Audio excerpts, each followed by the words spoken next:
Orando con la palabra. Señor Dios Padre Todopoderoso, danos el Espíritu Santo para que Él nos ayude a profundizar en la palabra. Hoy es domingo, día de la resurrección del Señor. La primera lectura está tomada del profeta Isaías en el capítulo 45. Isaías tiene 3 partes. La primera parte va del capítulo 1 al 39. Eso se refiere al primer Isaías, que pertenece al contexto histórico antes de la desgracia del destierro. Esto hay que tenerlo presente. Y el segundo Isaías comienza en el capítulo 40 y va a finalizar en el capítulo 55. Es decir, que la lectura de hoy está tomada en el contexto del segundo Isaías. Es muy bueno que tengamos presente esto, porque el segundo Isaías se desarrolla en pleno contexto de exilio, en pleno contexto de sufrimiento, en pleno contexto de liberación, porque ellos están viviendo, han vivido toda la masacre y ahora viven todo eso, pero también experimentan la liberación, segundo Isaías. Y el tercer Isaías, como lo acabo de indicar, comienza en el capítulo 56 hasta el capítulo 66, versículo 24. ¿Se da cuenta?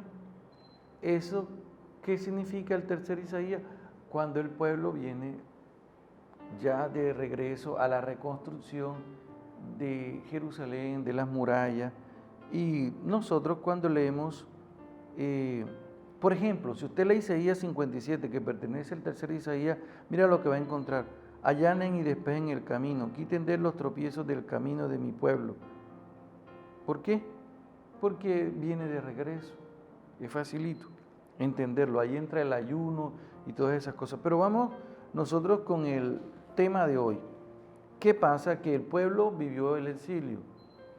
Y la primera lectura menciona, esto dice el Señor a Ciro. ¿Quién es Ciro en la historia? Busque hoy, ahí investigue en Google, Ciro el persa. Ciro el persa es el rey que organizó un imperio más grande que el imperio babilonio y llegó a Babilonia, donde estaban exiliados y esclavizados los judíos, y con su nueva política expansionista no esclavizó a las personas, sino que hizo que los esclavos volvieran a sus tierras. Así que los judíos que estaban esclavizados en Babilonia regresaron nuevamente a Jerusalén. Por lo tanto, Ciro es el Mesías que en esa antigüedad ellos estaban esperando.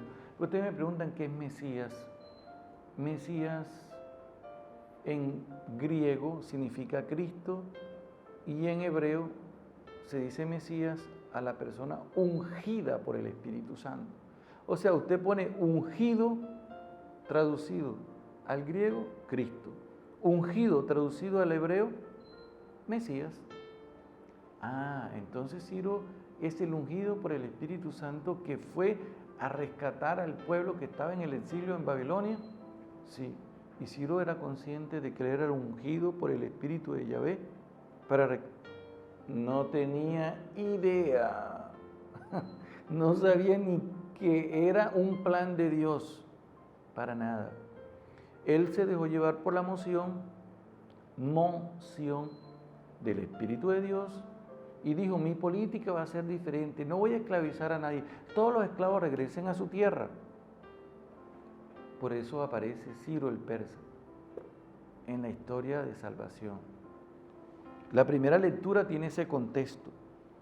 Esto dice el Señor a Ciro, ya después cuando se escribe el texto, a quien hizo ungir como rey, a quien tomó de la mano para humillar ante él a las naciones y desarmar a los reyes, para que abran ante él las ciudades sus puertas y nadie pueda cerrarlas.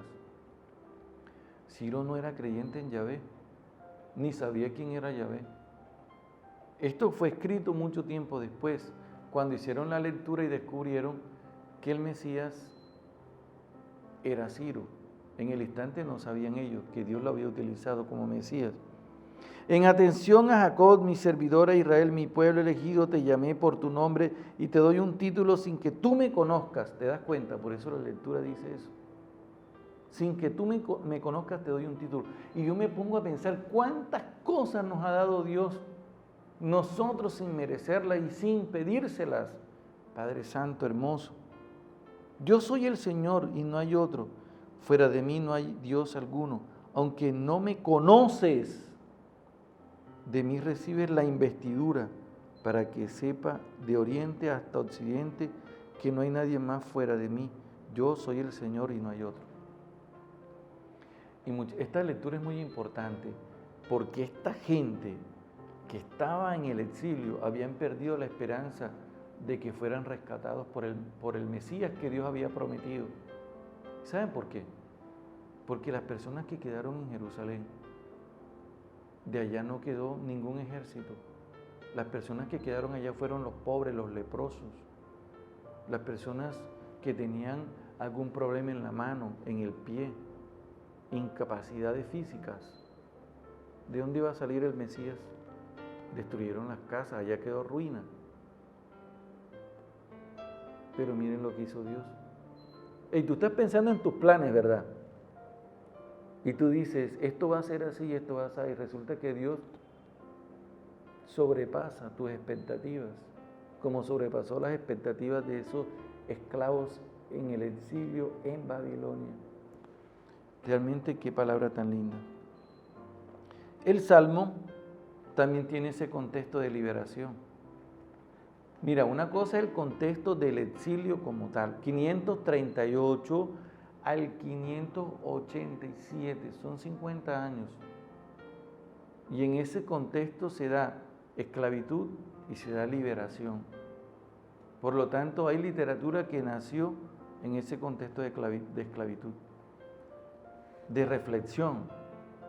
Mira este salmo en el contexto de liberación. Canten al Señor un cántico nuevo, canten al Señor toda la tierra, cuenten a los pueblos su gloria, sus maravillas a todas las naciones, porque es grande el Señor y muy digno de alabanza, más temible que todos los dioses, pues los dioses de los gentiles son apariencia, mientras que el Señor ha hecho el cielo, porque Dios actúa en la historia. Hermoso. Esa es la acción de Dios que actúa en la historia y es la misma que Pablo recibió y fue educado. Y es la misma que Cristo recibió y fue educado en esta espiritualidad. Y es la misma que Él nos transfiere a nosotros. Pablo por eso dice que Él nos eligió.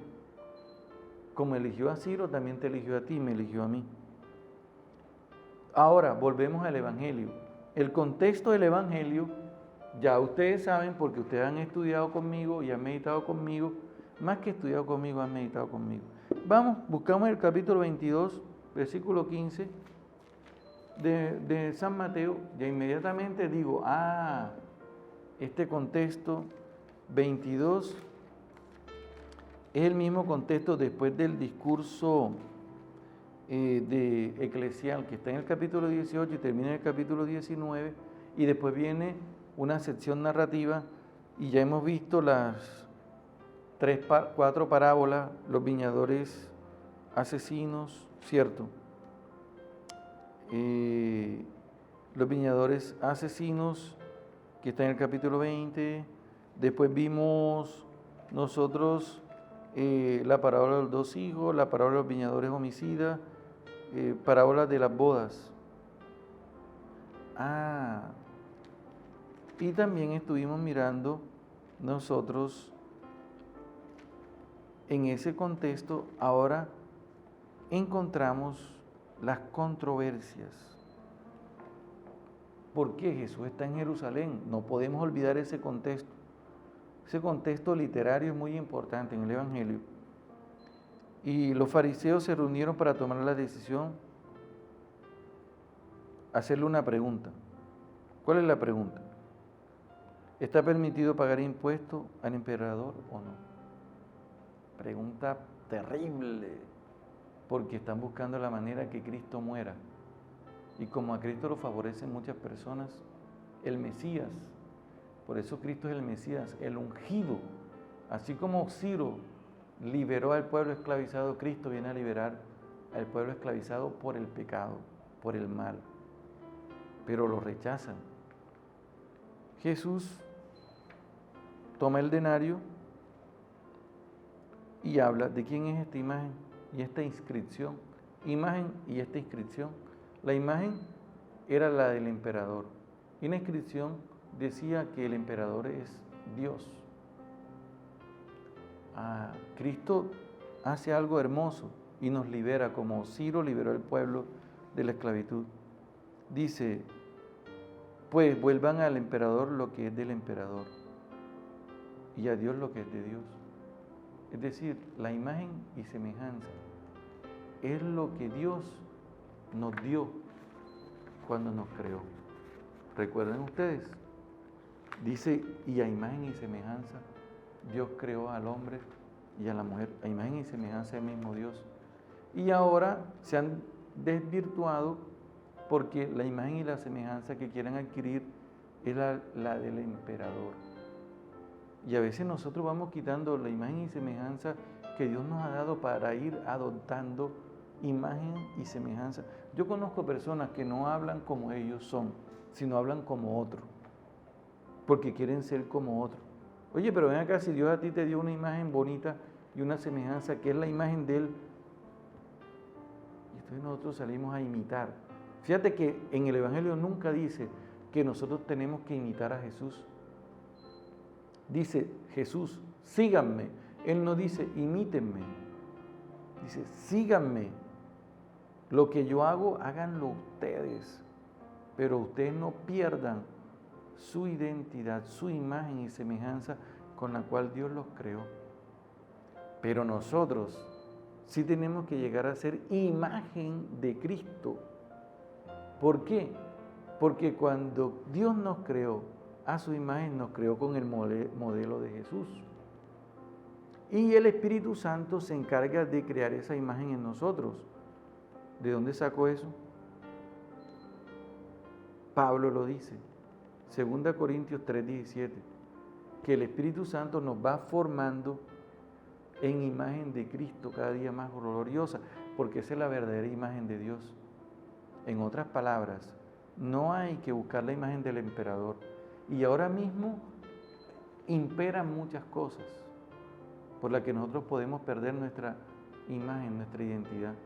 Pero Dios siempre nos manda el Mesías para salvarnos, a Jesús, como mandó a Ciro para liberarnos de las esclavitudes del mundo. Amén. Orando con la palabra. Orando con la palabra.